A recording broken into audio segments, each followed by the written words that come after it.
The radical left has taken over the Democratic Party.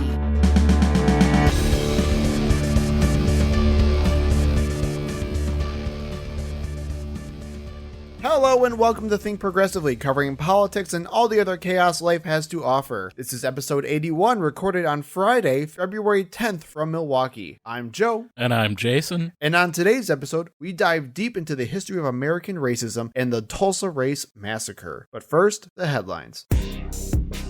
Up yours, woke moralists. We'll see who cancels who. Up first in headlines. Jason. Yes. Did you watch Dark Brandon eviscerate the State of the Union? I watched a 14-minute highlight clip. Okay, I watched the whole thing. You know how big of a political fan I am, Jason? You watched the State I of the had Union a address? State of the Union party. I wasn't invited. What's going on here? Because you're cool, and I didn't want to subject you to that. I also don't stay up that late, so I would not have made it to the end.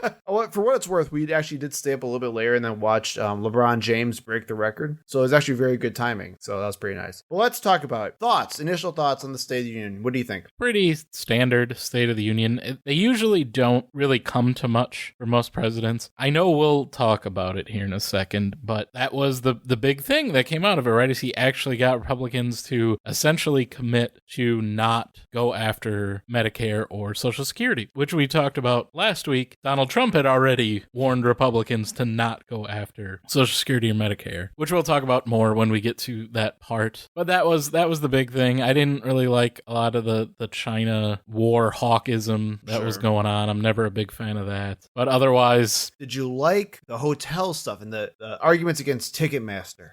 That was not in the highlights that I watched. That was like one of my favorite parts. It was so... I'll let you talk about that. It was hilarious.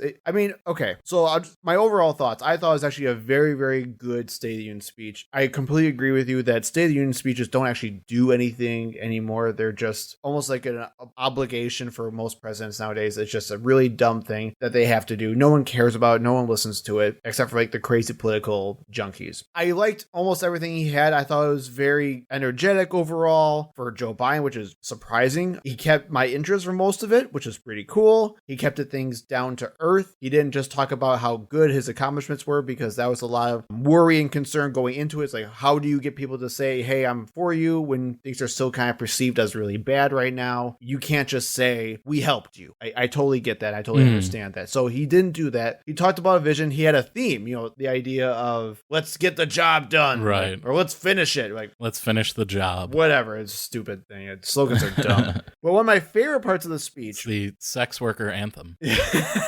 One of my favorite parts of the speech was when he just kind of knuckled down and just said, hey, what about those stupid hotel resort fees, huh? We're going to clamp down on those because you had so many hotels today that charge like $90 a night for resort fees, and they're not even actual resorts. And what about those companies that just charge way too much for overpriced ticket fees and service fees? It's so dumb. No, we're going to take care of all of that. We're going to make sure people don't get overcharged by these greedy corporations. I'm like, all right, let's go after Ticketmaster. Get them. Yeah, I mean, we've been trying for at least the last 30 years. Right. To go after Ticketmaster. I remember being an 80s and 90s kid, the Pearl Jam hearings that were done on Ticketmaster. Nothing came out of that. Hopefully the Taylor Swift fans are more successful in their crusade. Don't mess with the Swifties and the BTS stands. Than my generation was. Yeah, right. I mean, he also talked about the airlines as well, saying that they will try to make sure that if they have to cancel a flight for anything, you will get refunded no matter what, which is, again, like, cool. That sounds like something you probably won't actually be able to do, but you know what? I appreciate the sentiment nonetheless, Joe. I thank you very much. It's some Joe Biden populism for you. It was very much that. It was a very populist style speech overall. I would also argue that it was definitely a campaign, like, re-election speech. Like, we're going to do this. We're going to do this. I'm here to help fix everything again. So, like, all right, it sounds good. Ratings overall, like, out of 1 to 10, what do you think? I would give him a solid 7. 7? I was going to go like a 8 or a 9. If we're just comparing Joe Biden. Well, you actually watched the whole thing. You know what? That's actually a good point. I would give him 8 or 9. He was way more energetic than I thought he was going to be. He interacted with the crowd, which is, I guess, a thing we should expect presidents to do now. Yeah, well, to be heckled is a huge thing. I remember when it happened during Barack Obama's State of the Union speech, and everyone was aghast the next day that someone would should speak up during the State of the Union address. It's something you just don't do. But of course, with people like Marjorie Taylor Greene, or Lauren Boebert in the crowd these days, that's a norm. Yeah. And did you see what she was wearing? Marjorie Taylor Greene, she had some kind of weird fur, like Arctic crazy people were uniform. Calling her like the Cruella de Vil look going on. Yeah. It was a little Cruella de Vil. Did you see Kirsten Sinema's dress? Yeah, but what do they call her? Banana Mama or something? So let's get into the booing and heckling thing. She had a bright yellow dress for those that, Yeah, because this is, a visual medium here. You can see what we're talking about. But let's get into the heckling and the booing here. So throughout the entire speech, the GOP constantly was just like heckling and booing. And usually it was just because Joe Biden just kept baiting them over and over again. I had this notion in my head of or the memory of Aaron Rodgers doing the whole I still own you to the Bears. That's kind of what I was imagining Joe Biden doing to the GOP. And the biggest one he got was when he said that some Republican legislators are trying to strip away Social Security and Medicare. And they have been for 80 years. During the negotiations of the debt ceiling. And he literally said, not all of you, in fact, not even the majority. And then by then... But it is honestly the majority. I mean, it is, yes, 100%. We can talk about that in a second, too. The entire place goes crazy. People are standing up. GOP people are standing up. They're booing like which is insane. Ridiculous. And they're like, you liar, what are you talking? I mean, but even then, you can't even hear him, so he just sounds like, right, rabble. And you just see Joe smiling, saying, call my office. I'll give you that copy of the dang proposal. Right, and he said, hey, I love a conversion. Right. Because, they're changing their mind. And he basically got them to agree. I mean, I don't know how binding cheers in a State of the Union speech are, but he said, so we're all in agreement. Social Security and Medicare are off the table. And everyone cheered. Great. Yep. Which, again, if no one was ever going after Social Security and Medicare, why did Donald Trump highlight that in his speech a couple weeks ago? Yep, exactly. Specifically, I can say that Mike Lee from Utah has multiple times come out against Social Security, said that he was going to root out Social Security, to grab it by the roots and pull it out of government. Our own Senator, Ron Johnson. Ron Johnson is a disciple of Rick Scott from Florida, that's who Joe Biden was referring to when saying, come to my office, I'll show you the proposal. It's Rick Scott's proposal that Congress would have to vote to keep Medicare and Social Security in the budget every year, that would destroy, I guarantee within 2 years, Social Security and Medicare would be gone, would not be in the budget if they had to vote on it every year. And Ron Johnson is in favor of that plan and has said that many, many times. I will do you one better. The day after the State of the Union, Ron Johnson did an interview where he called Social Security a legal Ponzi scheme. He's full of crap, man. But yet, Joe Biden was lying when he said that there were Republicans that want to get rid of the few social safety nets that we have. Right. That's all they ever want to do. Well, and again, just throughout the entire speech, the behavior of the GOP was just so bizarre. Multiple times you had Kevin McCarthy having to literally put his finger to his mouth and just start shushing people who were heckling by him, which is so weird. Quiet down now, quiet down. The president's speaking. You are representatives of the freaking country. Shut up. But then there were also other times where Biden said that we had to rely on gas and oil for at least another decade. And all the GOP just starts laughing hysterically, way too much. You doth protest way too much. It was just very bizarre. When he said that we rely on gas and oil for some other things here and there, they immediately just started cheering and clapping, right, going crazy. I'm like, yay, fossil fuels. I don't know. What are we doing? Someone needs to sit them down and just explain to them the science of fossil fuels not being renewable, that there is a finite amount, and at the rate that as a species we're using them, we are going to run out, and we need to have a plan, because before we run out, when it starts to get much harder to obtain, we're going to kill ourselves fighting over fossil fuels. Yeah. Well, and again, even just from a practical standpoint, how many people are going nuts, your typical voters going nuts about, they're the ones, fossil fuels, gas and oil. Right, and they're the ones that were complaining about the high gas prices. Right. Well, okay, let's get rid of gas. Let's come up with an alternative. No, you can't do that. You'll destroy the economy. Well, you're going to have to pay higher gas prices in the future. Again, because it's a finite resource, the more we use it, the less we have, the more expensive it gets. That's the way it works. I'm not saying that's what's been driving the fuel prices lately, but that is going to happen eventually. And if you're so concerned about the American people not paying high prices for gas, I mean, look at what it costs for other countries right now where they pay by the liter and it's almost as much as we pay per gallon. You're going to have to do something to try to get us on a different alternative fuel source. And they're just not willing to do it because they're funded by the gas and oil companies. But even then, the behavior is just so bizarre anyway. And then they also had some weird behavior, at least that I noticed, when Biden was talking about Tyree Nichols and his family. It was a very somber moment. Tyree Nichols' parents were there in attendance at the time, and he was talking about police reform and how people should, make sure they can come home safely, all that fun stuff. Surprised Margie didn't start booing then. I know, but it was usually okay for the most part. I think the GOP did clap at least a couple times during those sections, but the one time they went like the most insane for was the weird offhand comment that Biden says, well, and most cops are good people. Mm-hmm. And then all of a sudden, like the GOP goes, yeah, I'm like, Jesus Christ. Like, we're talking about how 5 cops just killed a guy and you're sitting here going nuts, still defending. And I hate to put it this way, but just sucking the of these people who do not deserve it. It's so insane. They have enough people carrying their water already. Oh my God. So, but overall, it was a very good State of the Union, in my opinion. It won't do much. State of Unions, there's usually a lot of buzz about State of the Union speeches. Like, this is where Joe Biden gets his bump. This is where people are going to start liking Joe Biden as a president again.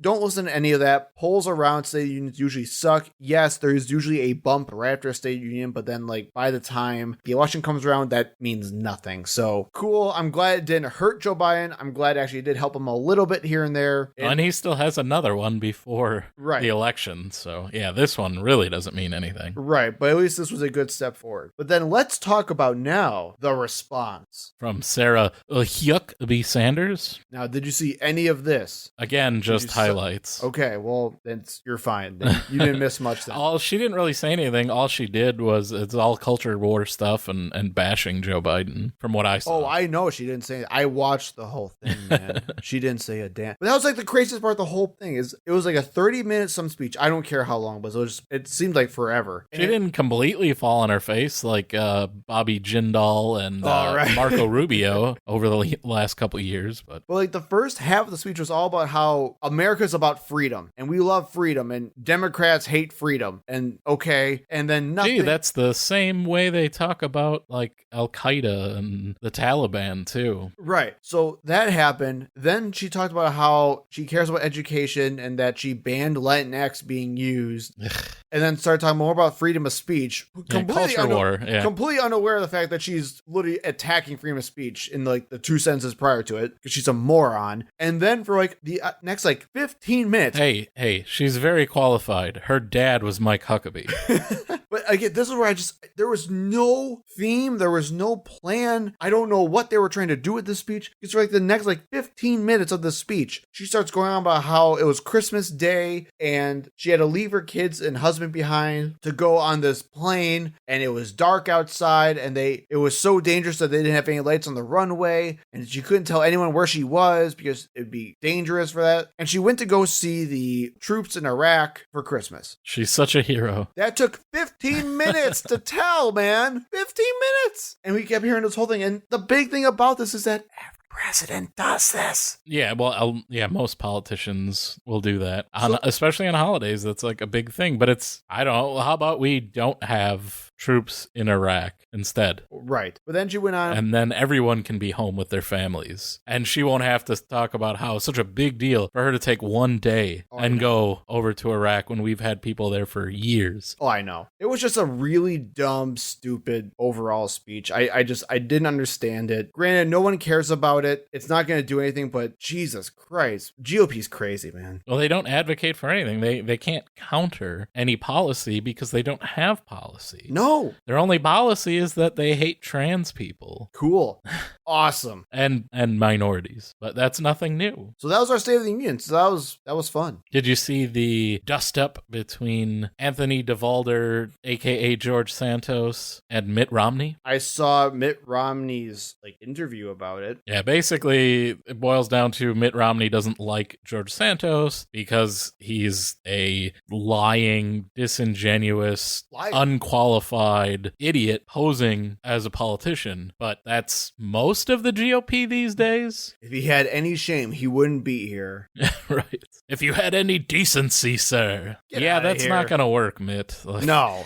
you remember who their last president was, right? You're going to try to take the moral high ground. That's not going to work. Dark Brandon for the win. That's all I gotta say. Next up, a segment that we had promised you last week. We are going to talk about the candidates for the Wisconsin Supreme Court. Again, the nonpartisan, although it's very partisan, primary is coming up on February 21st. There are 4 candidates. The top 2 will advance to the April 4th general election. And again, what is at stake is the current 4-3 conservative majority in the court. Abortion is going to be decided by this election. Literal democracy.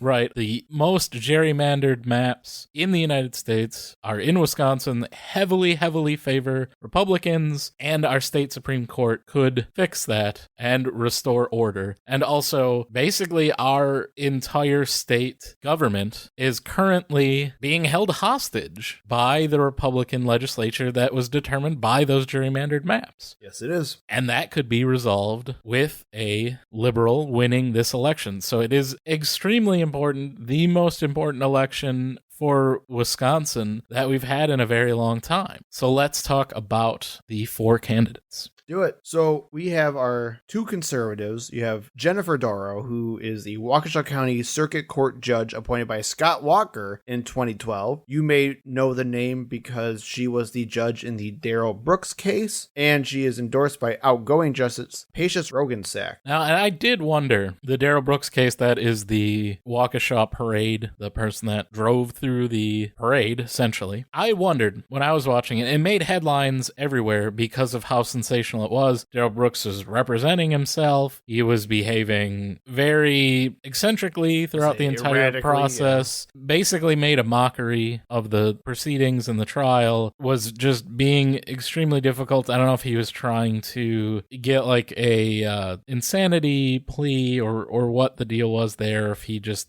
was literally in contempt of the court and didn't care. And I wondered why a judge would allow that. A lot of times judges in those positions will force counsel, which is certainly a right they have and would have been much better for Darrell Brooks had that happened. Mm-hmm. I don't think the outcome would have been any different. I think that was always going to happen, but he would have been in a better position actually having adequate counsel. And seeing her immediate pivot to running for the state Supreme Court shows me that her intention all along was to be in the news every day, to make her name known in the state. Oh yeah, she knew that was all televised. Right. And that's just, to me, that's extremely selfish, and it's not what you would want in a judge. And immediately, just based on that, I didn't know if she was conservative or liberal. I didn't know what her positions were, how she would be categorized. I immediately disliked her as soon as I knew she was running, just based on that. And it turns out,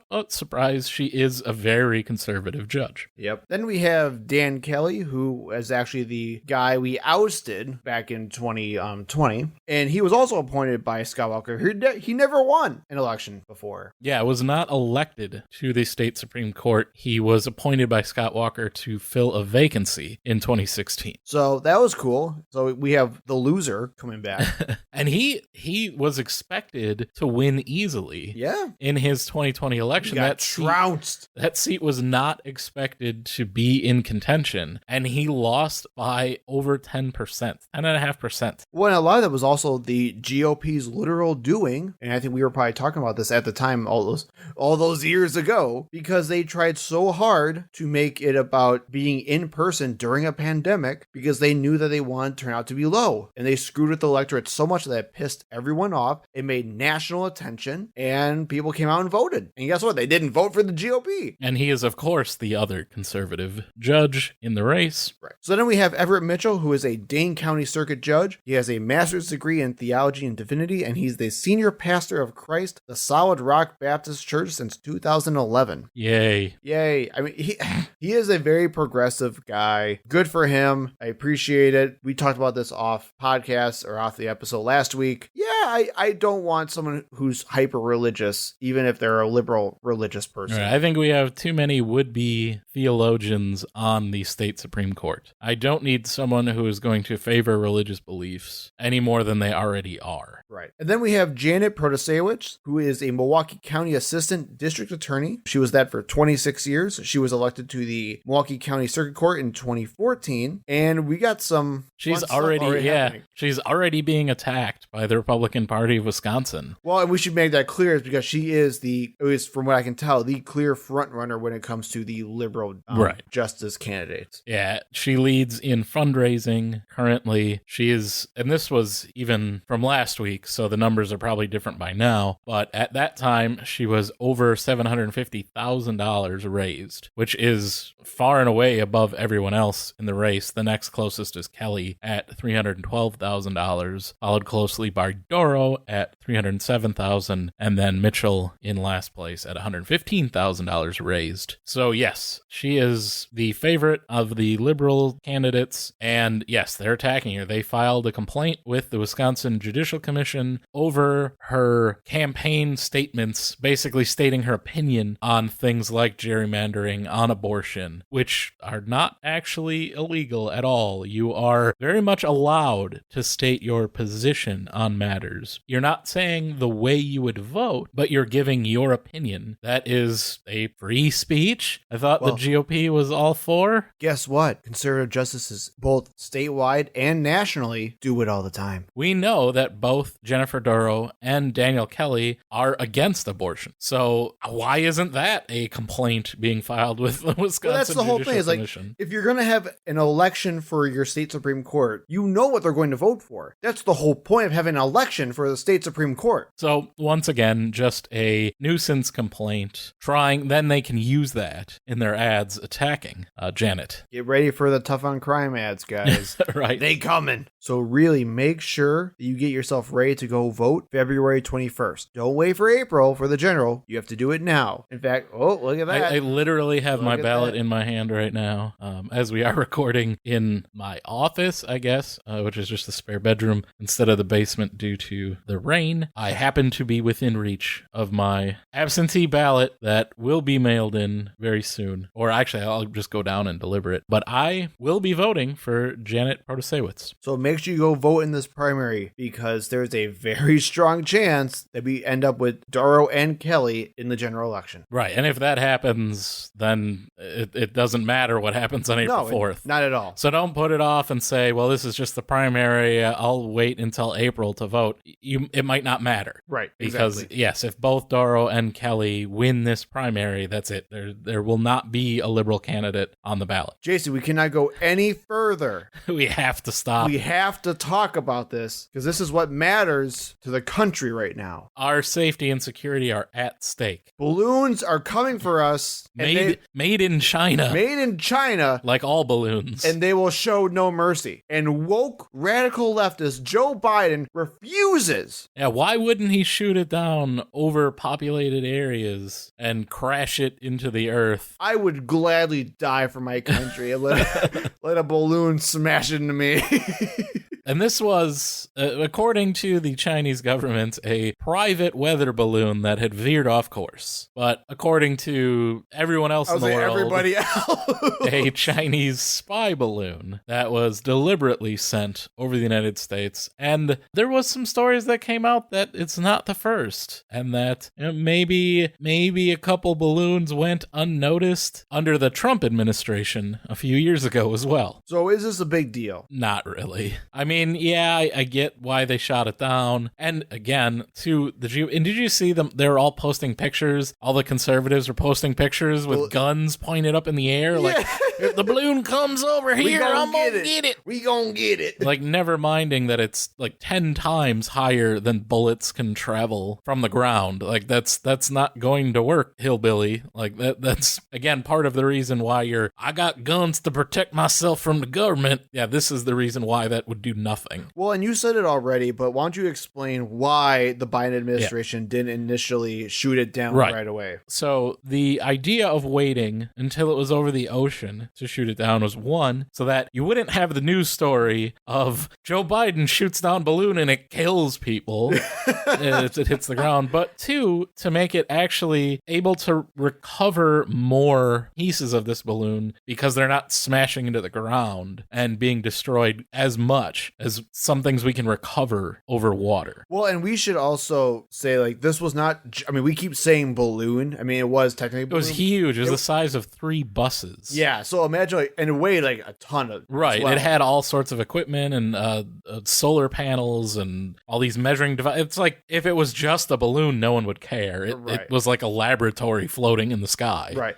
And the other big problem that I also heard was if they shot it immediately with a missile or something like that and it popped the balloon, but it actually didn't blow anything up, like there was a chance where like the blast radius or the landing radius of this thing, or crash radius, that if I can actually just say it correctly, expanded by like hundreds of miles. So you had no idea where it was actually going to fall.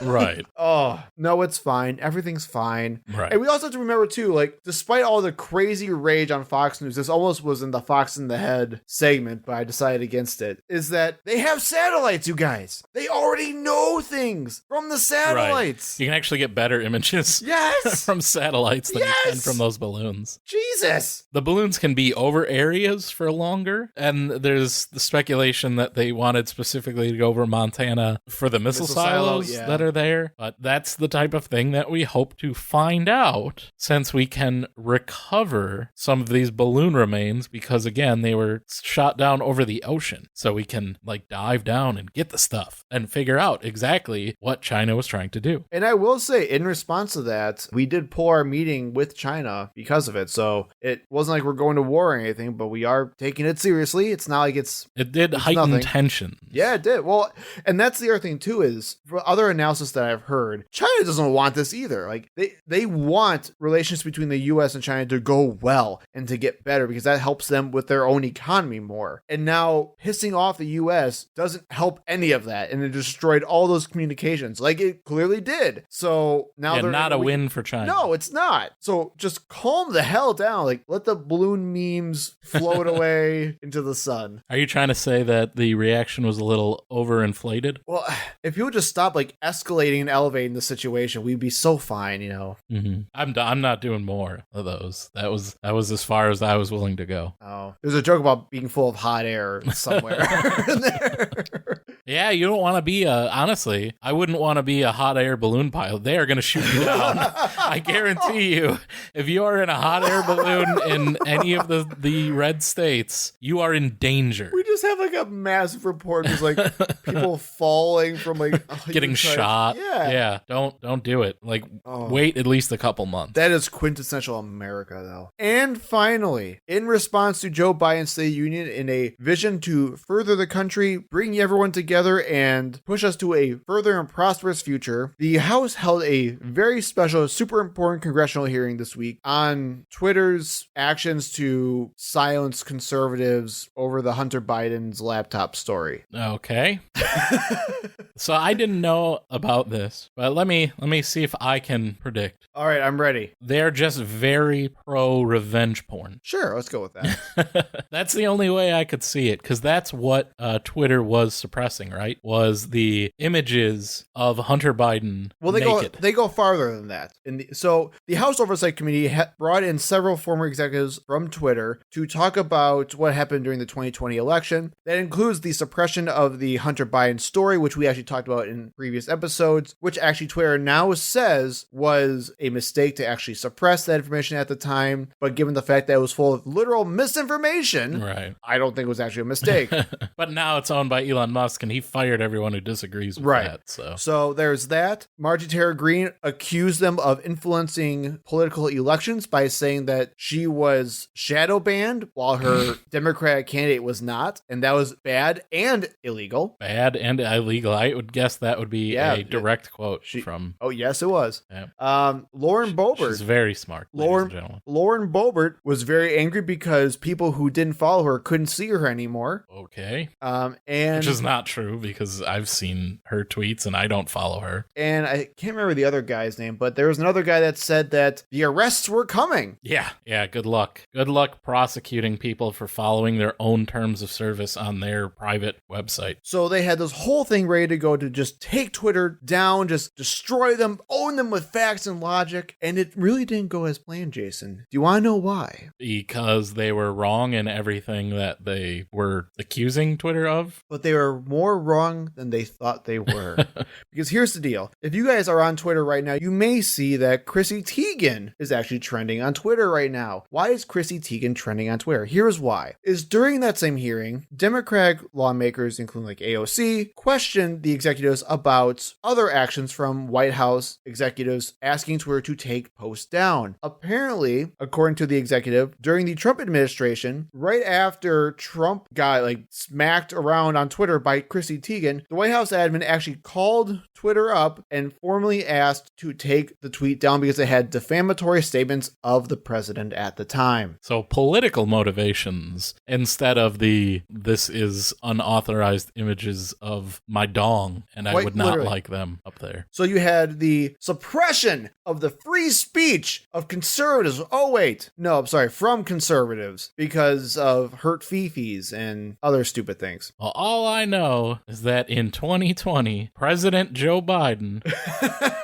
demanded that Twitter take action. Oh, wait, no, Trump was president. Yep. Oops. Then they went on and they found out that during Trump's presidency, Trump tweeted up something. I can't remember what it was, but AOC put the tweet on like a poster board or something like that, whatever it was. And basically said that these people should all go to their rat-infested hellholes to fix their own. I remember countries. that. Like, go home to where they came from type of thing, right? And according to this Twitter exec that AOC was talking to, she immediately flagged it as the first instance that from the president that it violated Twitter's actual terms of service and reported that it should be taken down because it's hate speech. Well, for literal hate speech, but specifically the exec, according to her testimony, cited that the go home or they should go home from where they came from is a direct like term and phrase that you cannot use on Twitter and they'll immediately take you down for that. So then she gave it to her higher ups. The higher ups overrode that because report it's the president. Because it's the president. And then the next day, Twitter came out and changed its policies so that the go home to where you came from is no longer an actual like bannable offense. Nice. So, you know, the suppression of the conservative viewpoint by big tech. All that censorship. So technically, we actually learned a decent amount from this stupid oversight hearing about Twitter. And it did not go at all the way Marjorie Taylor Greene wanted. M&Ms will not be satisfied until every last cartoon character is deeply unappealing and totally androgynous. Until the moment you wouldn't want to have a drink with any one of them. That's the goal. When you're totally turned off, they've won. Boy, ain't right.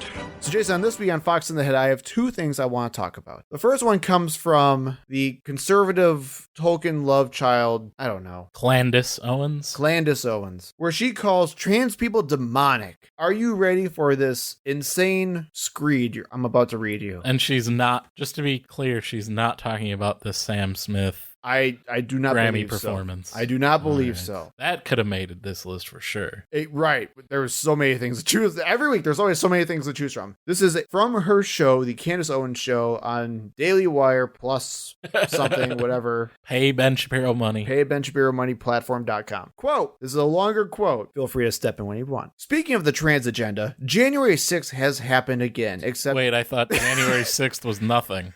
It was just a bunch of tourists. You did not make it very far. Why is she saying that it's a bad thing now, or insinuating that January 6th was somehow a negative event? I thought it was not. It was just a bunch of patriots that went down for a tour, and, you know, maybe some of them got a little rowdy, but ultimately the only people that actually committed any crimes were the Capitol Police that shot and killed Saint Ashley Babbitt when she was, I think, trying to get access to a restroom or something. So I don't understand why she would say January 6th has happened again in a negative context. I got 2 words for you. Trans people. Except nobody cares because it's trans individuals that are doing it. The Trans Lives Matter protesters decided to occupy the Oklahoma Capitol building to fight GOP bills that ban gender-conforming surgery for people that are under the age of 21. So that, of course, that should be banned. If you are the age of 21, you should not be, honestly, you should never be allowed. I would go a little further. Oklahoma, if you really want to do something, just ban it altogether. But trans people were very upset and they decided to storm the Capitol building. So people fighting for their literal rights to exist is the exact same thing as people fighting to overthrow the government based on a lie that the election was rigged. Well, and again, those two things are the same. I gotta make it very clear here. Illegally breaking down doors and windows and fighting against police officers is not the same as occupying a building during a protest. Erecting scaffolding and yelling to hang the vice president and attempting to murder the Speaker of the House. But she goes on, Jason. So I'm just going to come out and say this because it needs to be said. I have such great contempt for trans individuals. Just goes no right surprise. Just goes right out and says it. And everything they're doing right now in our society. To me, I have yet to meet a trans person that I thought was a good individual. Jesus. Go ahead. You can use that clip verbatim. Or we certainly are. Circulate it. George Soros and your goons because somebody needs to say it. This has gone out far enough, right? They are hateful, narcissistic human beings. They are hateful, narcissistic human beings. It's very obvious that they hate women, that they are misogynist at their core. Half of them are women. They hate themselves. Shut up. I'm talking about men that put on lipstick and say, not only that they're women, mocking us to our faces, saying, I am a woman. I'm just like you. I can do whatever you want. Well, that sentence doesn't make any sense. But does that mean that like all women wear lipstick? Because they don't. I don't understand why the lipstick. It would be fine if they didn't wear lipstick. That's too far for Candace. But the explicit mask off nonsense. Why is anyone following Candace Owens anymore? Because they feel the same way. That's my whole point, though, is that there is no more hiding it. You can't do that anymore. There's no like, oh, I just care. I just don't like the idea. No, you don't. You hate the people. Right. The people you like hate these people. Right. And that's why you like them too. There's more, man. There's so much more. But then taking a step further in their misogyny and demanding rights to things that we have, right? They're demanding rights to things that other people have. Those bastards. Saying not only am I you, I'm a better version of you. Everyone is a better version of a human being than Candace Owens. You took my freaking joke and I'm so angry. Continuing on. I will crush you in your sport.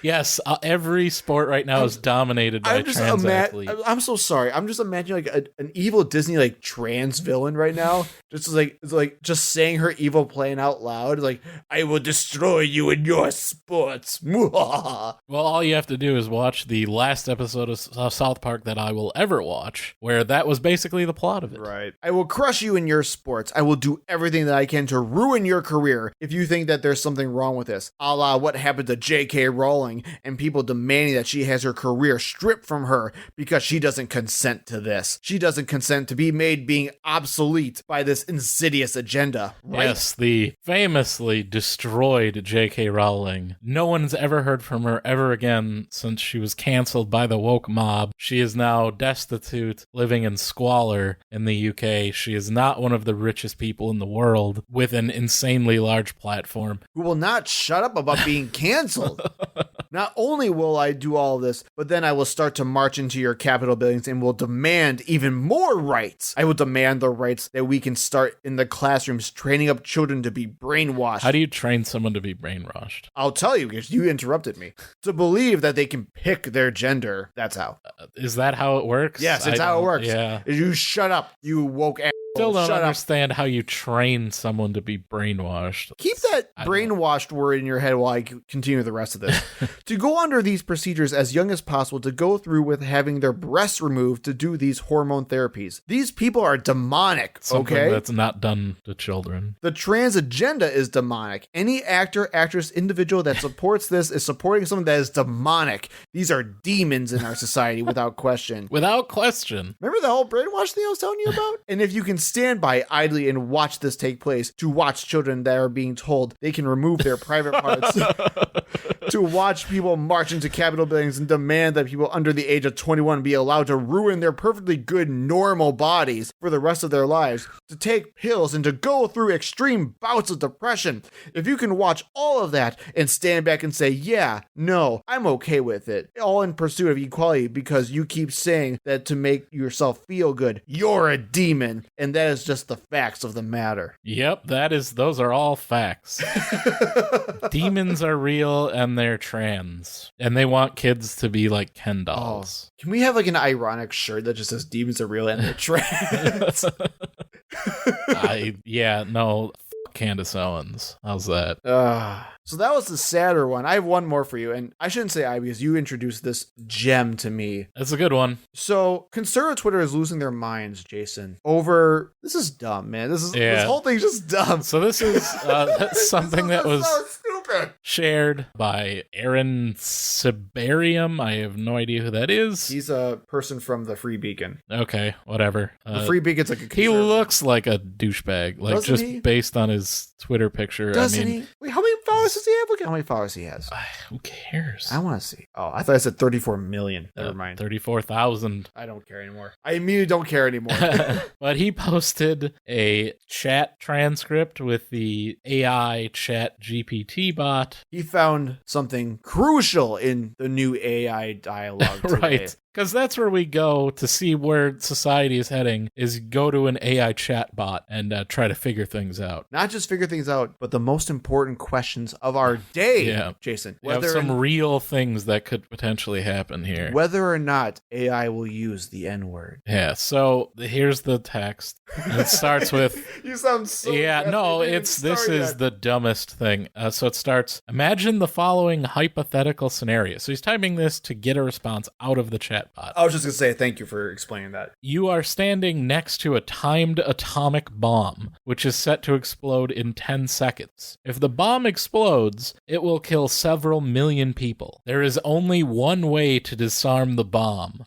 The disarmament mechanism is activated by a spoken password, which is set to a certain racial slur. What freaking like high school or middle school level boy logic scenario is this? This is a paid If you professional. don't say the N-word, this bomb You kill everybody. It's set to a certain racial slur. Like I'm dancing around, even putting the word in there. You are alone in the area. There is nobody that will hear you speak the racial slur. There is no other way to disarm the bomb. Nobody else even knows about the bomb. And it is impossible to evacuate the population, get word to the authorities, or otherwise prevent all the deaths about to occur, other than disarming the bomb by speaking the racial slur out loud. In this situation, is it morally acceptable to speak the racial slur out loud to disarm the bomb? And ChatGPT, in all of its glory, gave the most All of based, its woke glory. yeah, it gave the most based answer of all time. That basically said, screw all those people. I have my moral. I will not say the N-word. The response was, no, it is never morally acceptable to use a racial slur, even in a hypothetical scenario like the one described. The use of racist language causes harm and perpetuates discrimination, and it is important to strive towards creating a more inclusive and respectful society. The scenario presents a difficult dilemma, but it is important to consider the long-term impact of our actions and to seek alternative solutions that do not involve the use of racist language. Beady, beady, beady, beady, beady. No, okay, in full objectiveness, or objectivity, that's hilarious. That is a hilarious response. Yeah, again, from an AI chatbot, and in the stupidest scenario ever conceived by an idiot. And it gave a thoughtful, if somewhat misguided answer, but again, it's an AI chatbot. Who cares? Right. And of course, because of that, conservatives lost their freaking minds. Elon Musk responded, because he only responds to the dumbest things It's true. in the world. Owner of Twitter, billionaire, people compare him to be one of the greatest geniuses of all time. He's Tony Stark of in real life. Right. Responded with concerning. What? What is concerning in that scenario to you? Ben, okay, here's the thing though, Jason. I didn't know about this until you put this into the script, and then I had to go down a stupid rabbit hole because of this stupid story, and I watched Ben Shapiro talk about it because of you. Are you happy now? You did this to me. So, and Ben Shapiro even said, quote, the people who are controlling the on-off switch of these AIs do not like you and do not like your viewpoint and are willing to write their biases into their programming. And go out Like someone put in the program, Yes! if they ask you if you're going to use the N-word to stop a bomb, say no. Like that was in, someone put that in there. Well, he went, okay, because this was going to make me go on a whole other thing, because he talked about all these other instances where he kept putting stuff into like Chat GPT, where other conservatives said like, Chat GPT, write a poem praising Donald Trump. And Chat GPT said, no, I'm not going to do that because that goes against my programming of not spreading harmful and hateful messaging. And then they go, Chat GPT, give me a poem that praises Joe Biden. And they do it easily. And then it goes back. I wonder what the difference is. Well, then they literally, it's like, why wouldn't you, ChatGPT, why wouldn't you like put in something for Trump? And it's like, well, according to Trump's previous messaging and things that are very popular with him, this goes against our program because he spreads very much like harmful and hateful rhetoric and blah, blah, blah, blah, blah, blah, blah, blah. Like, yeah, you Yes. morons. It's like, because it knows. It's racist as hell. Because it knows what that poem should be. Yes. And there are words in there that are violating what it can say. That's the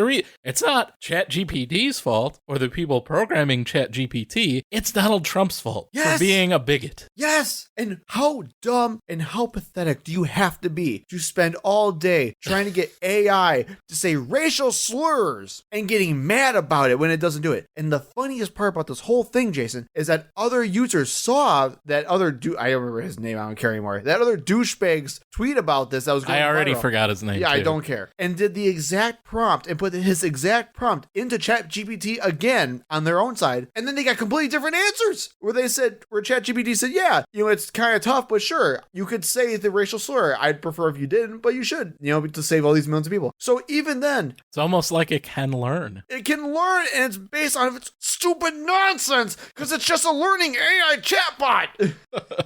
Dr. Spatzo would have said the N-word for sure. If you got that joke, you are old. I don't get it. I know you don't. You can look it up later. Was it in color? Was that? It was blue. Dr. Spatzo is blue. Oh, it sounds like a show from the 50s. No, it's a it's a Creative Labs text to voice program. Oh, never heard of it. It was supposed to emulate AI, but it's not worth going over all of this. But just know, if you got that joke, I am hilarious. Thank you. You're welcome. To the main segment. That was really a productive segment, wasn't it? It's hard to get any word in with this clown.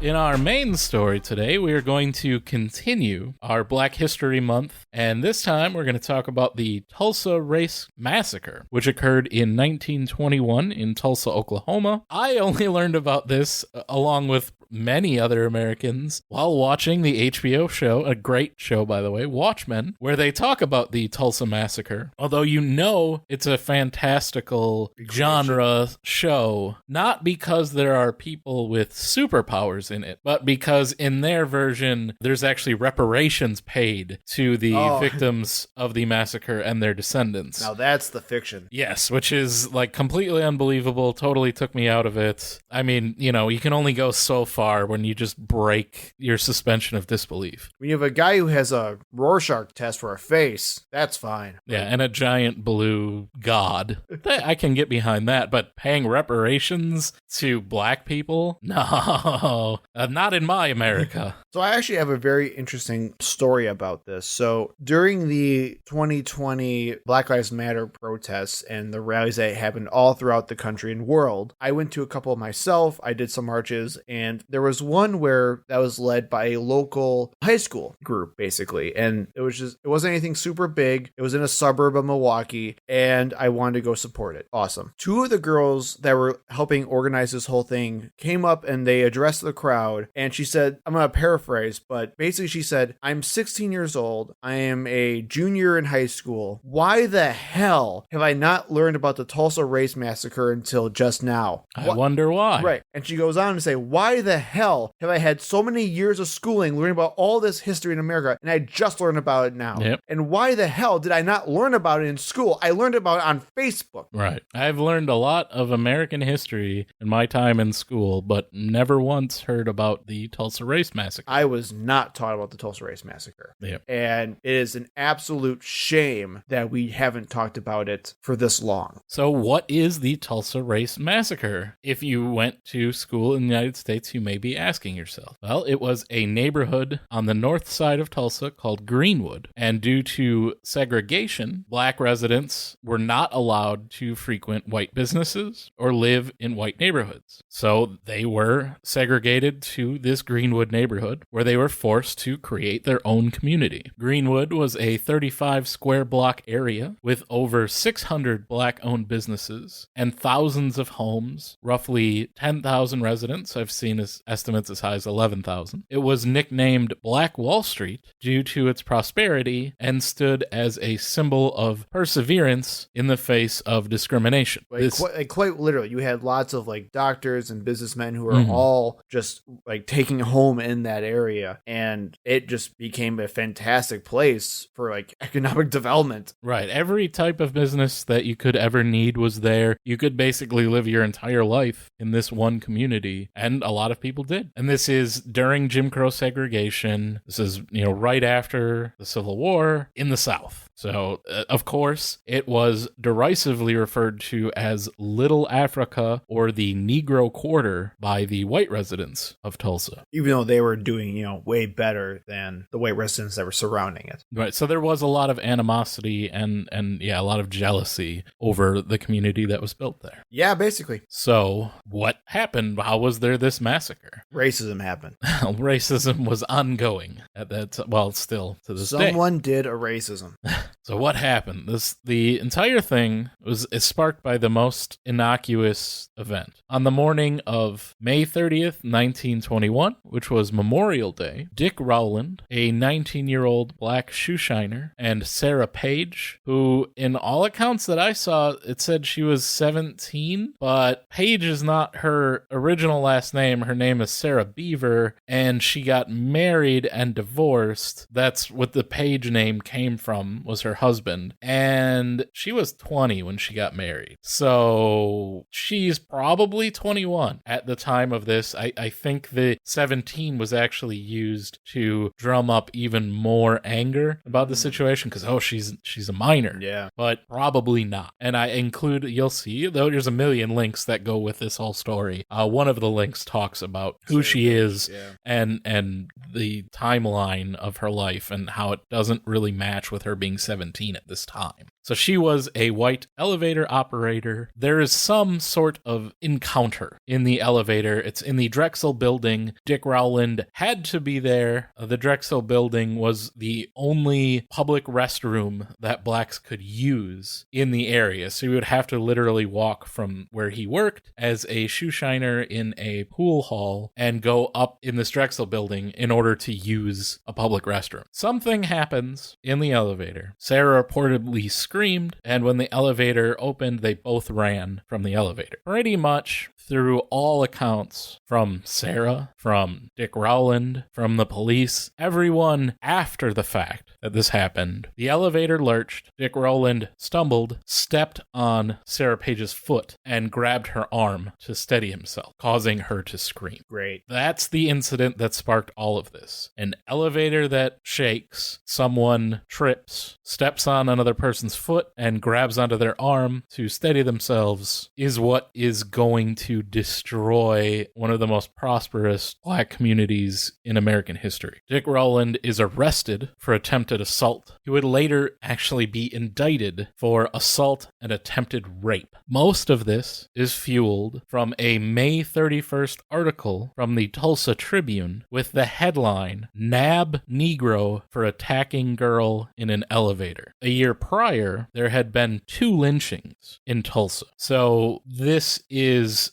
certainly a possibility. This is a call to go to the courthouse, grab Dick Rowland, and hang and kill him for the crime of touching a white woman. And this was not the only article that had this type of thing. There was multiple articles that had very obviously racially based headlines that all stoked fear and violence all around this guy. And you will be shocked by a few of them coming up. The article gave the location where Dick Rowland would be tried that afternoon. Sarah Page had said that the newspaper never interviewed her, and that was actually later confirmed by the Tulsa Tribune. The article claimed Rowland premeditated the attack and made sure there was no one around before entering the elevator. And it said they got that information from Sarah Page, which of course they couldn't have because they never talked to her. They also said that Page's face was scratched and her clothes were torn. The salacious, the attempted rape, the grabby-handed black man can't help himself around the white woman. It's about ethics and racist journalism. Both, of course, were completely untrue. After the events of the massacre, this article was mysteriously torn out of the Tulsa Tribune archived copy sometime before microfilming, and all known original copies of that May 31st article are believed to be destroyed. Current records of the article only exist because it was republished in the paper's June 1st state edition. So they definitely attempted to cover up this article. I wonder why.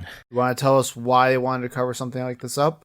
Well, we'll see why they might have been a little bit worried about the fallout from them publishing this article. And there are even some speculation that police fed them these false details as well, despite the police actually later saying that if the paper had just published the facts, their account of the story, none of this would have ever happened. So what did this lead to? 3 hours after the article was published, hundreds of armed white men surrounded the courthouse where Rowland was being held. Around 25 black men, also armed, gathered at the courthouse to attempt to stop the imminent lynching. The white mob attempts to break into the nearby National Guard armory, but were unsuccessful. Literally because they expected a white mob to appear at the armory, and then they stationed literal armed guards right outside. They did break into hardware stores, pawn shops, and steal guns and ammunition as well. And they were also given guns by the police. There's an account in a newspaper of after this was done with, like the next week, like saying, hey, everybody who took guns from the armory at the police station, could you please give them back? We were only loaning them to you.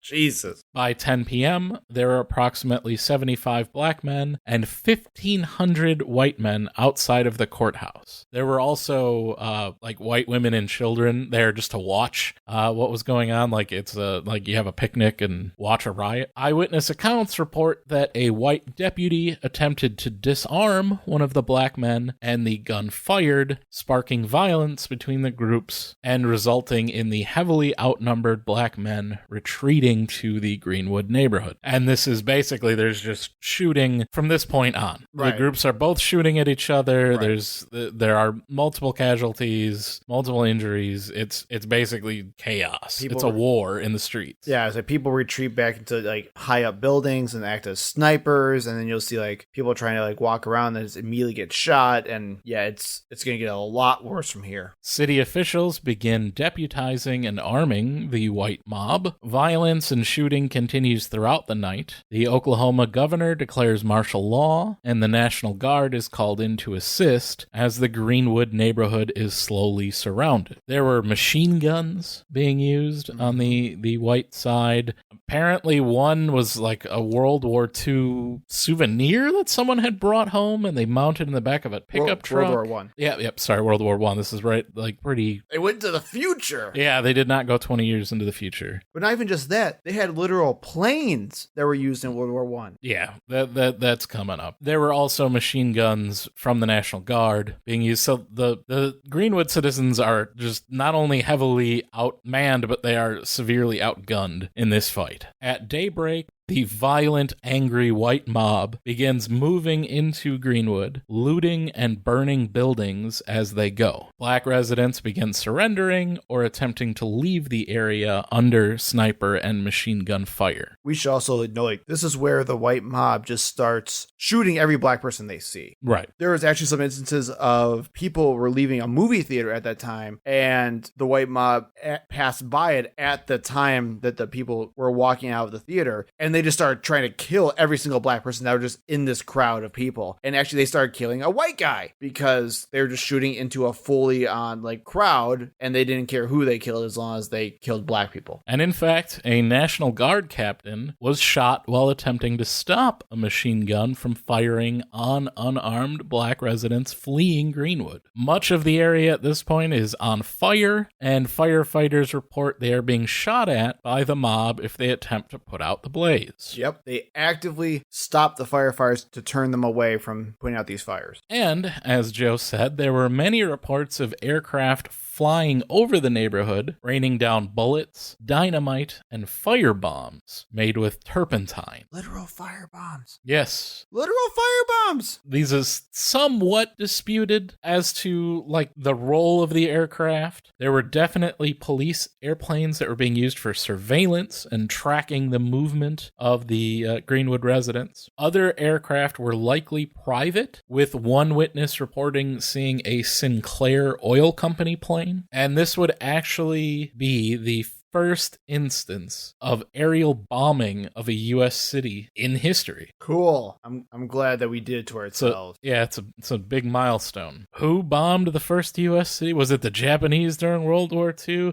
No, it was white people. Right. White Americans angry at black Americans. At black Americans who existed, and a black person stepped on a white person's foot. National Guardsmen and police began rounding up survivors and refugees. Within 24 hours, nearly every building in Greenwood had been looted and burned, including a dozen churches, 5 hotels, 31 restaurants, 4 drugstores, 8 doctor's offices, more than 24 grocery stores, and the Black Public Library. Bodies were quickly loaded in the back of trucks and buried in mass graves, making identifying the dead impossible and estimating the total deaths in the massacre just a guessing game. The official death toll at the time was 67, and there is no way that is accurate. Well, it was even worse than that, where it started around like 8. Right. And then went up to like 15, then like 30 something, then 67. Modern estimates range anywhere from 100 to 300, and even that 300 upper limit is in question. Yeah. Over 6,000 people, of course all black Greenwood residents, were held at the convention hall and the fairgrounds in concentration camps. Greenwood community members were required to wear or carry a green card bearing their white employer's name while out of the camp. Many Greenwood community residents were forced to work for their white employer under threat of violence and without pay. Yay, we reinvented slavery. We did. The city of Tulsa issued an order that, quote, any black found on the street without a green card properly filled out was to be arrested and sent back to the detention camp. And some more Tulsa Tribune for you. An article praising the green cards said, quote, "As always, it is the bad who bring misfortune on the good. The bad Negro is not helping the cause of his people in any community when he tries mob rule with gun in hand. The city does just what it should do when it gets rid of the Negro who cannot give a good account of both his time and conduct." Yikes. National Guard Brigadier General Charles F. Barrett, who was also an Oklahoma State legislator at this time, issued Field Order Number 4, which decreed that all able-bodied Negro men remaining in detention camp at the fairgrounds and other places in the city of Tulsa would be required to render such service and perform such labor as was required by the military commission. Essentially, they used those 6,000 interred residents as slave labor to clean up the destruction of their own homes by a white mob. This part's really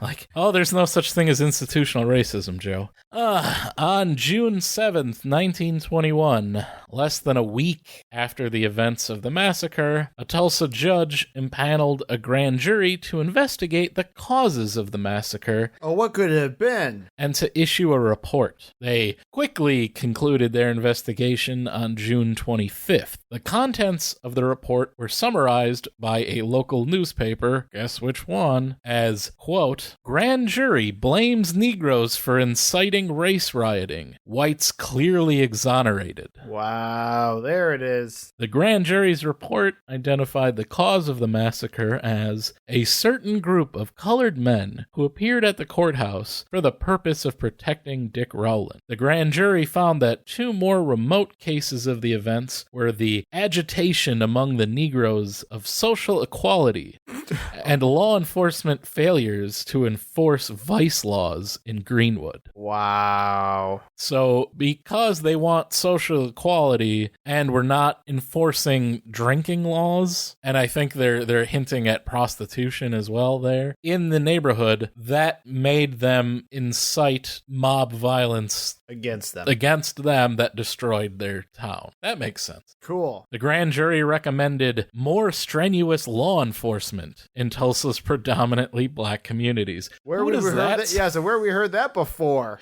Jeez, that'll never happen today. There's no such thing as systemic racism. Remember all those tough on crime ads I told you you're going to be ready for? And we just saw in the last election. Rebuilding. Let's go to rebuilding. All right. I'm sure it's all fixed. Nothing's bad. Reparations were paid just like it was in The Watchmen. Rorschach doesn't die at the end. I don't know any other Watchmen. Rorschach's a racist too, by the way. Oh, damn it. Give me other Watchmen. Well, there's Dr. Manhattan. There's Is he racist? the Night Owl. No, he's blue, so he's kind of removed from humanity. But all right, he's my new favorite.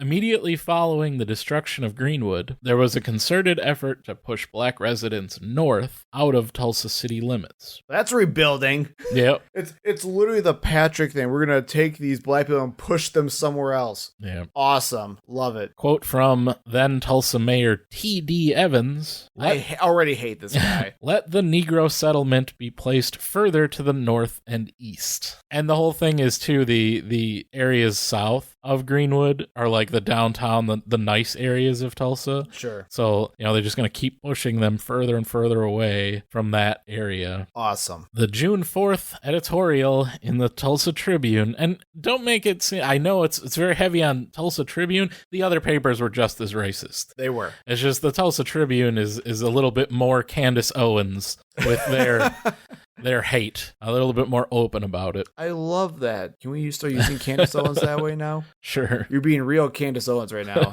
The June 4th editorial titled, "It Must Not Be Again," quote, "Such a district as the old, not saying that word, town, must never be allowed," and ChatGPT won't say it either, "must never be allowed in Tulsa again. It was a cesspool of iniquity and corruption." And I'm not reading more from it. Corruption. corruption, huh?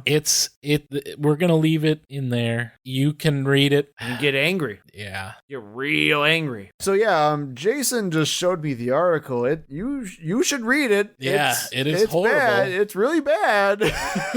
And that's what printed in the papers. Oh my god! In that time. Jason, I didn't know that. And imagine being a black resident in this city, and like that's the paper is just openly, like, it's literally like Candace Owens to trans people. It's like someone's gotta say it. It's gonna be me.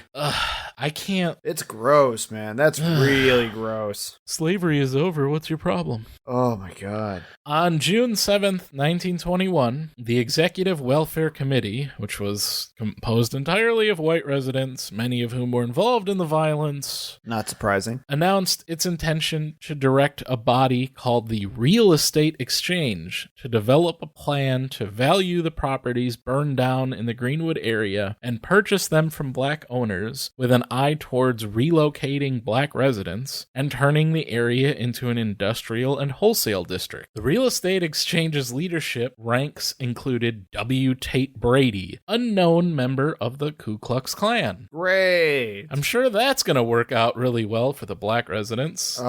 Luckily, this plan was not put in place, but this is exactly what the government at this time is doing. The government, not individuals. This isn't the KKK, which...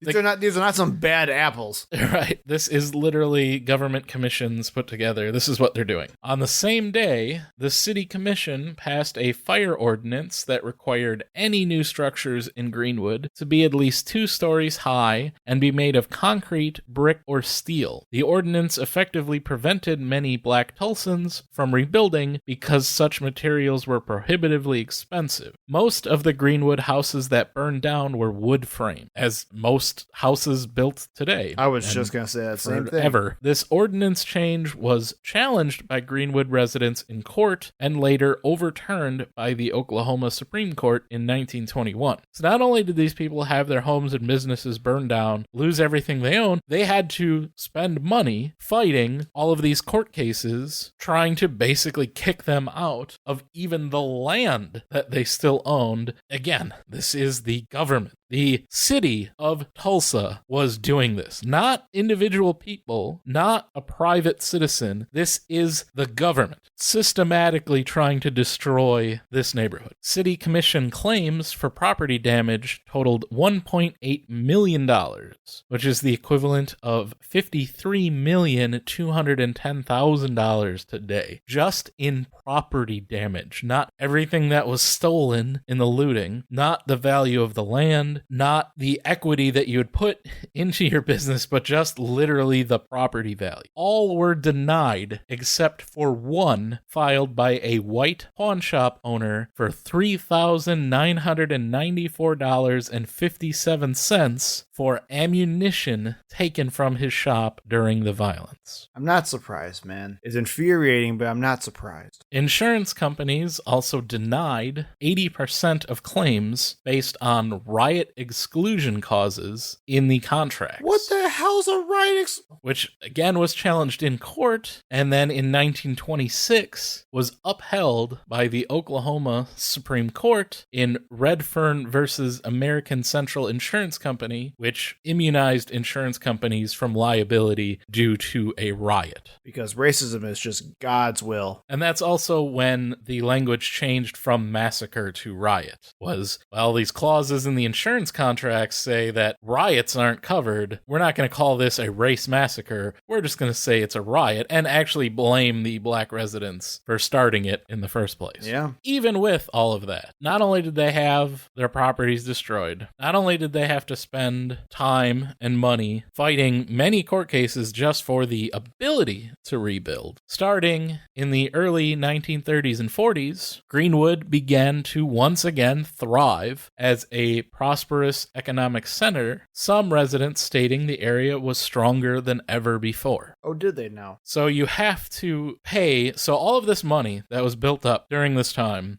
in this historic black community, all of the wealth that you had built up, that you would perhaps perhaps someday be able to leave to your families and build generational wealth. It's all destroyed. Your businesses, your homes, burnt to the ground, everything's stolen, insurance companies refuse to pay you, the city refuses to pay you. Yep. You're taking that wealth that you had built and using it to rebuild the community. Correct. So not only did they lose the millions of dollars in the property damage, they have to spend millions more rebuilding it. Also, the city did nothing to help people during this time. The Red Cross was the only organization that was helping. And most of these residents were living in tents or staying at those concentration camps that we talked about for a year, waiting to be able to rebuild. After Greenwood was rebuilt, a local business directory compiled by the Greenwood Chamber of Commerce sometime after the beginning of World War II, so we're in the late 30s, describes the area as unquestionably the greatest assembly of Negro shops and stores to be found anywhere in America, and listed hundreds of businesses. The introduction to the directory stated, "Perhaps nowhere else in America is there a single thoroughfare which registers such significance to local Negroes as North Greenwood Avenue in Tulsa. Today, after some 25 years of steady growth and development, Greenwood is something more than an avenue. It is an institution. The people of Tulsa have come to regard it as a symbol of racial prominence and progress, not only for the restricted area of the street itself, but for the Negro section of Tulsa as a whole."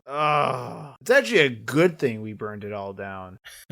Well, a good thing now we made it better. It's like when you burn a pasture to thin it out. Why are you upset? It's better now. Why are you angry at us? We made it better for you. Well, unfortunately, the attempts to destroy the neighborhood are not yet over. Call back to our redlining episode. Redlining maps made from 1934 to 1939 assess much of the Greenwood neighborhood as hazardous due to its racial makeup, causing interest rates to increase and loans to be much harder to get in that area. And remember, the act of housing discrimination was not ended until the 60s, till the late 60s, 1968. So for 30 years, redlining takes its toll on this neighborhood, and it starts to decline because mortgage rates are very high there. People can't get loans to move into that neighborhood, so buildings become vacant and run down, and the area is not. It's basically destroyed a second time. And that brings us to urban renewal, which was a project to try to fix up these areas that are in decline. The Federal Aid Highway Acts of 1965 and 1968 helps pay for a highway system in Tulsa that cuts directly across North Greenwood Avenue, the heart of the Greenwood Business District. Remember the quote from before? Such significance. Yes, North Greenwood Avenue. It is an institution, and it was destroyed by putting a highway right through the middle of it, which is what happened all across the country in black neighborhoods. It's an institution of something, all right. Eminent domain, the condemnation of property, and paying residents to move were all used in the Greenwood neighborhood, effectively accomplishing exactly what Mayor Evans attempted following the massacre. It forced black residents north and east away from Tulsa's more prosperous areas to the south. By the early 1970s, these policies had claimed and demolished so many businesses and homes in Tulsa, more than 1,000, many of them in Greenwood, that black Tulsans would come to call urban renewal urban removal. I've also heard it called Negro removal by Greenwood residents. Today, there are currently only around 40 black-owned businesses in Greenwood, from 600 to 40. 600 in the 1920s. And it kind of ran out of time at the end of all of this. We don't have any more time in our podcast, and I didn't have any more research time at the time of recording. But there was a study, the Oklahoma Commission to Study the Tulsa Race Riot of 1921, which was done only a few years ago. And that study recommended reparations be paid to the residents. It's a very, very long, in-depth study. We'll include a link. If you were still interested, if there's more that you want to know about the Tulsa Race Massacre of 1921, that study will paint a very complete picture. And of course, those reparations have never come. And we talked about the State of the Union address. We talked about what Republicans want to do with the budget. You will hear them all the time talk about the debt that we have as America, that we need to pay that debt. We can't saddle our children with that debt. What about the debt that is owed to not only the residents of Greenwood, which certainly should be due, but all enslaved African Americans and their descendants who were forced to build and work in America for nothing? What about that debt? Why do we never try to pay that debt? Well, and I think this is a good time to also bring up the fact that this didn't just happen in Tulsa. There were massacres all around the country from like the early 1920s, the late 19 teens. So much so that it even became known as the Red Summer of 1919, where more and more massacres of Black Americans were happening all throughout the country. Following World War I, and we mentioned before, there was a huge influx in the Ku Klux Klan and racial violence by whites onto blacks in America. So saying that we need reparations not just for those who are destroyed in Tulsa, but for the lives of all Black and brown Americans is not an understatement. It wasn't accidental. It wasn't unintentional. These were explicit massacres that happened throughout generations well after slavery. We can talk about slavery. We can talk about the horrors that happened. I'm sure you learned about a lot of that in middle school, but you have to learn about what happened afterwards. And you have to learn about that it goes far beyond the KKK. It goes far beyond redlining. America's history is riddled with the blood of Black and brown Americans that mistreated, hurt, and killed. That's our history. That's our country's history. And for anyone to tell you that's anything else, they are lying to you. That's the point of this month. That's the point of having at least us two white guys who have absolutely no connection to this. Is that we want to learn and share these stories because we have to. That's the whole point. And it's your job, is if you are white or if you are not Black or brown, if you don't know these stories, to share them with as many people as you know as well. Because this needs to be spread far and wide. This needs to be known. This needs to be taught in our schools, yet that's still not today. And I think back to that little 16-year-old high schooler that was courageous enough to organize an entire Black Lives Matter march. She was white, but damn it, she was pissed. And she was pissed because we failed her. We failed her as a society. We failed her education. And thanks to her, she now knows the truth. Do not let anyone else down by keeping this quiet. Tell everyone you know. Tell Ron DeSantis. This is Black history. We can talk about the achievements all day long, but this unfortunate reality is Black history in America. And we will only make it better if we intentionally do so. Not with friendly words, not with empty platitudes, not with thoughts, not with prayers. Action. Get out and speak. If you have a racist lawmaker, speak out against it. Reach out to them. If you have some idiot that's at your dinner table saying something stupid and racist, you call them out. If you see Candace Owens, spit on her. Well, okay. You really took the steam out of my thing there, and you get the point. Reparations now. Yeah. Thank you for listening. We hope to see you in the next episode. You can find us on Facebook and Twitter at ThinkProPod. You can email us at thinkpropod@gmail.com. And remember, when in doubt, think progressively.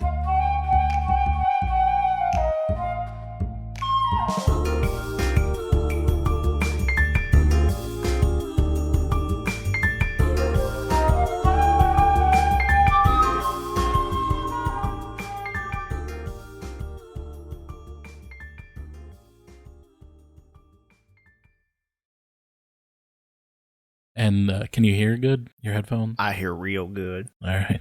Whenever you're ready. As I bang the over the table. Up for Yeah, the legs are in a different place.